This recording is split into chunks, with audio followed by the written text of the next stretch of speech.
एक समय की बात है, एक गांव में एक साधु रहता था। उस साधु की एक खास बात थी कि वो साधु जब भी नाचता था तो गांव में बारिश होने लगती थी। गांव वालों को जब भी बारिश की जरूरत होती थी, वो उस साधु के पास जाकर उनसे विनती करते कि दया करके आप नाचना शुरू कर दे।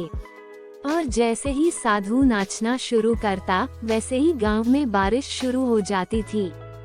कुछ समय के बाद शहर में रहने वाले 4 लड़के गांव में घूमने के लिए आए और गांव में आकर जब उन लड़कों को ये बात पता चली कि साधु के नाचने से बारिश होना शुरू हो जाती है, तो उन सबको इस बात पर बिल्कुल भी विश्वास नहीं हुआ।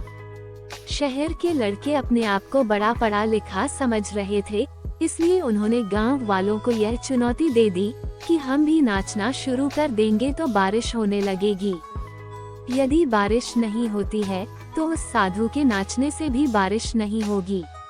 दूसरे दिन प्रातः गांव वाले उन 4 लड़कों को साधु की कुटी में लेकर पहुंच गए और फिर साधु से सारी बात को विस्तार से बताया। फिर उन लड़कों ने नाचना शुरू कर दिया।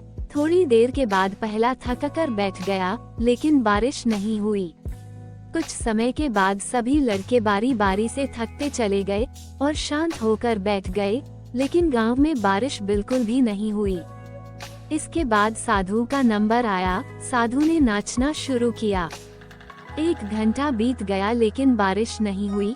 फिर 2 घंटे बीत गए और बारिश नहीं हुई, लेकिन साधु ने नाचना बंद नहीं किया और शाम होते होते बादलों की गड़गड़ाहट सुनाई देने लगी और गांव में बड़ी तेज बारिश हो गई। शहरी लड़के ये सब देखकर हैरान रह गए और उन्होंने साधु से तुरंत क्षमा मांगी और साधु से पूछा, बाबा ऐसा कैसे हो गया कि हमारे नाचने से बारिश नहीं हुई लेकिन आपके नाचने से बारिश होने लगी? साधु ने उन लड़कों को बताया, जब मैं नाचता हूँ तो 2 बातों पर ध्यान देता हूँ।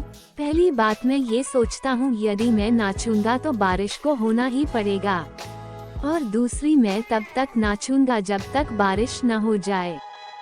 हमारी ये कहानी आपको कैसी लगी हमें कमेंट में जरूर बताएं। अगर आप मेरे चैनल पर नए हैं तो हमें सब्सक्राइब करें। धन्यवाद।